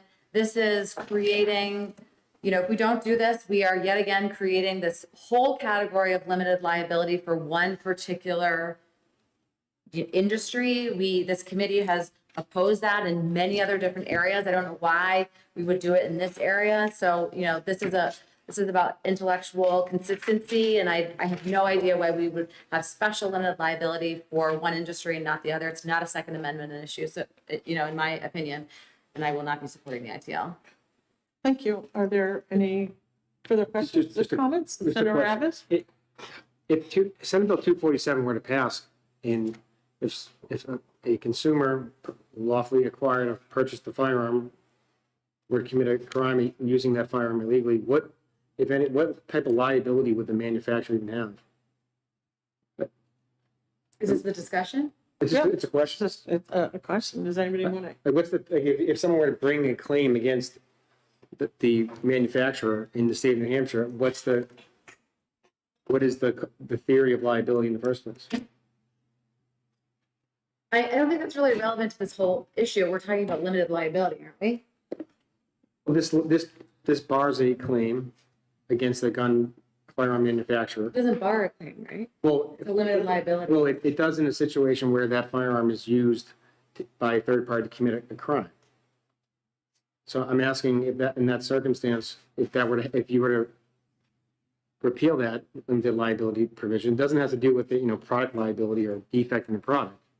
I'm just asking, what would the complaint look like against the manufacturer in the first place? I'm not sure how that's relevant to this conversation. I mean, if you wanna raise the issue for conversation, but I think I was very clear, in my opinion, I don't understand why we need a special, category limited. Why are we giving them special privileges? Why are we giving gun manufacturers special privileges? When this, to me, it's a consumer protection issue. We want to protect consumers in other situations, but for some reason we don't want to protect, it's not, we don't care about consumer protection in this situation. I don't really support limited liability for any industry. Senator Gannon, do you have a? Yeah, one point. SB 247 would create a conflict with federal law and allow manufacturers, distributors, dealers, importers of firearms to be sued for harm solely for cause by the criminal or unlawful misuse of firearms. So it would be conflicting with federal law if we pass this. What federal law? I can find that out for you. I don't have the number in front of me. Okay. But I will. Okay, is there any further discussion on the ITL motion? Okay, seeing none, all in favor say aye. Aye. Aye. Any opposed? No. Okay, and Senator Gannon, you want to? Sure. do this one? Okay, the last one we have is an oldie. We had this last year. Senate Bill 246, relative to disclosure of post. I'm going to motion not to pass. Okay, under the right to know law, I'll lose. But Second. okay. What do I know? okay, we have a motion about to pass and a second. Any discussion? In respect to 246, I don't have an amendment prepared, but there would be one I would like to at least discuss what it would look like if the members of the committee were all here. Okay, well, we're all here. So you could, if your colleague would want to withdraw, you could do a re-refer and work on it. Not a re-refer. No. It would be, I think it would be relatively straightforward. We have, I'm just going to interrupt. We have, I believe, Matthew, it's the 30th of March. So we do not have to take this one up today. If Senator Abbas, if you want to do some work on it. I already have it. I just need to, it's written out. I just need to. It's okay. We don't have to take it up today. We And it can, it we're can going to be meet done. again.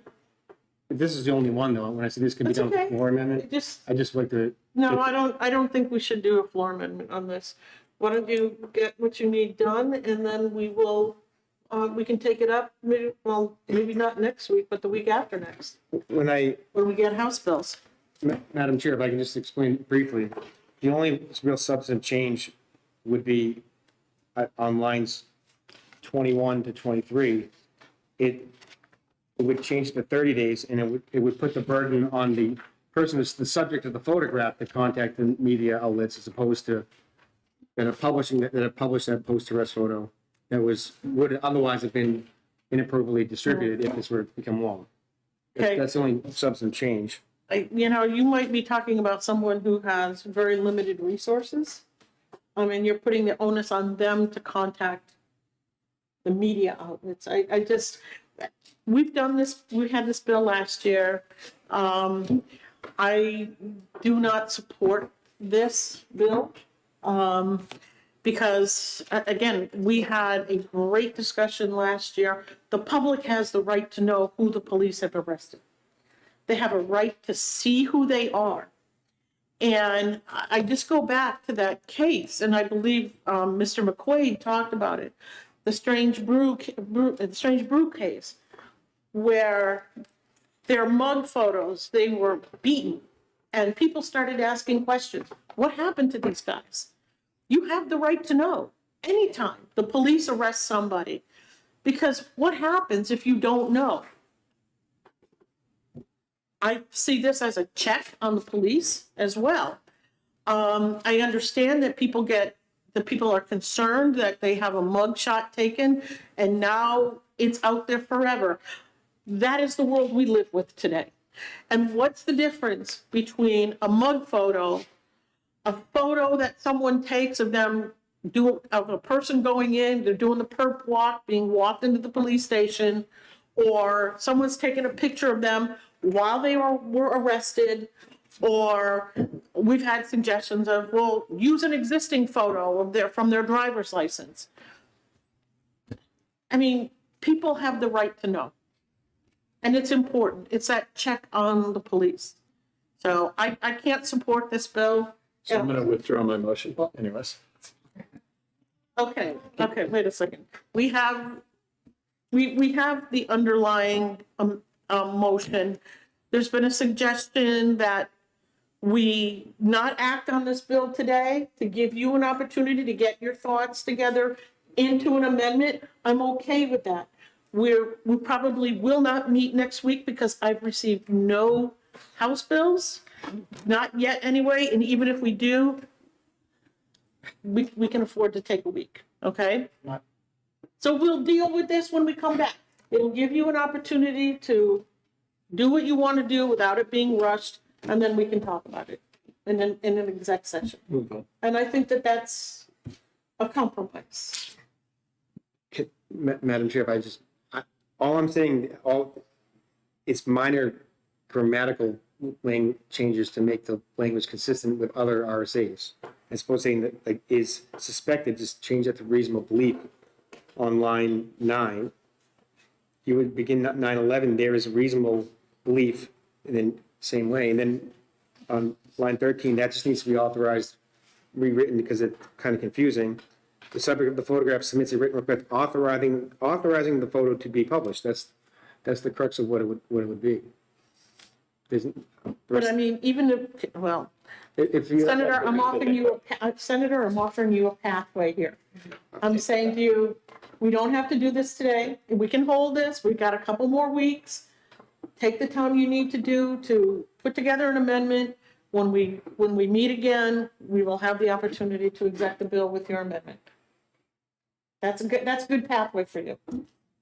Okay. I just didn't want everyone to come back for just one meeting. No, because we have to start hearing House bills, so we'll take it up then. We have time. So, okay, so Senator Gannon, you made a motion. You withdraw. Senator Abbas, will you withdraw yours? I'll withdraw. Okay, so that leaves us with one bill left. 246, I believe. If someone wants to recheck that for me, I think we've got it all. Yep. Okay, so can I get a motion to come out of executive session? Moved by Senator Gannon, seconded by Senator Whitley. Stay here. All in favor, say aye. Aye. Any opposed? Okay, we're done for the.